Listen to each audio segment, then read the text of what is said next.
especially about the economic policy of the government. And that would be point number one. Point number two, the big corporations in the country were going to look for partners from inside the ANC who would not want things to change. Exactly. So what big business came up with, which I must give credit to them, a strategy to neutralize this anti-business, because, they had been exploiting the Africans from the days of slavery, actually, going back to the 17th century. So they knew that black people in South Africa were hostile to them. So they came up with a scheme called Black Economic Empowerment.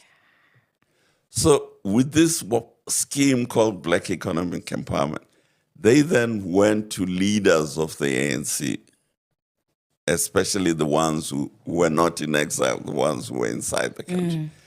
They went to these leaders and said, we are very sorry we oppressed you. We want to repent for our bad ways. So we'll give you some money. You personally, not the collective. People. No, Yeah. no. You, Just you, Patrice. yes, you, Patrice, you, Cyril Ramaphosa, and so on. Yes. So they then, Sanlam was actually the leader of this movement. Sanlam had a company called Metropolitan Life, which was a life insurance company. Most of his holders of life policies were African and colored. But it was a big company listed in the Johannesburg Stock Exchange. So Sanlam said, okay, you can take over this company. What we will do, we will go to IDC, which was run by one of the Afrikaner guys, and borrow money for you to borrow money from IDC, Industrial Development Corporation. And then you buy shares in Metropolitan and you become the majority voter in this. And then you can pay yourself whatever you want. So they chose these black leaders. So they chose the black leaders if I remember correctly. The head of this black initiative was a man called Dr. Ndato Mutlana. Ndato Mutlana was a medical doctor living in Soweto, and he had been very involved in the struggle against apartheid from when he was a student at Forte. When he had been in the ANC Youth League in the 40s or 50s. And so he was a genuine revolutionary. So he put together this team to buy, in inverted commas, because actually they didn't have the money to buy. Then Cyril was one of them. Zwelakhe Sisulu, who the son of the late Walter, was also one of them. Sam Mutsonyane, Dr. Sam Mutsonyane, who set up the African Bank, and he was head of NAFCOC at some stage. He founded one of the founders of NAFCOC. He was also in on the scheme. Who else? There was somebody, I think his name was Mukhali, but I can't remember, from FAPCOS. You see, NAFCOC was pro-ANC, FAPCOS was pro-PAC. Oh yeah, no, they had the Hang Musenek, who was vice president of the PAC. So he was also brought in, because this is like in the early 90s. So these guys set up this black economic empowerment. Many people naively think that black economic empowerment is there to advance black people. Actually, it's there to do the opposite. Shucks, is to create black fronts, to create the impression of a black or excellence. people, partners, black partners for big business in South Africa. So then, is there black excellence without white influence? Well, Because these are all these names you're naming are people that we look up to and respectable, and it's like these are the people that, you know. So when we hear that it was created by the system, then what does that mean? sure. That's why I was saying it's a long story. A very long story. Well, let's take one step back. The wealth of South Africa was largely created by black South Africans. Well, first they owned the land. Yeah.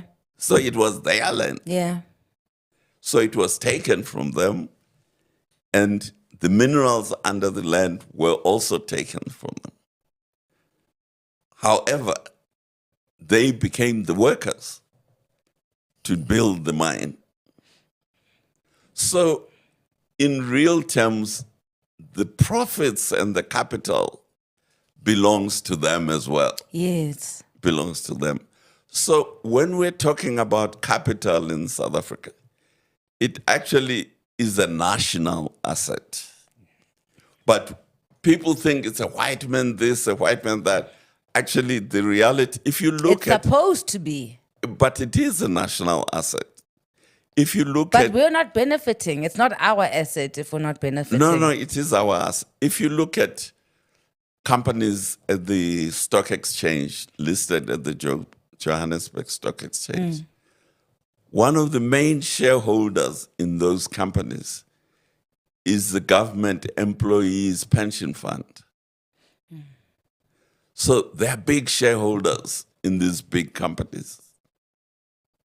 So that goes towards their pension. But when you have medical aid, when you pay for your medical aid, it's managed by somebody because you are not sick every day. Yes. So it isn't spent for most of the time.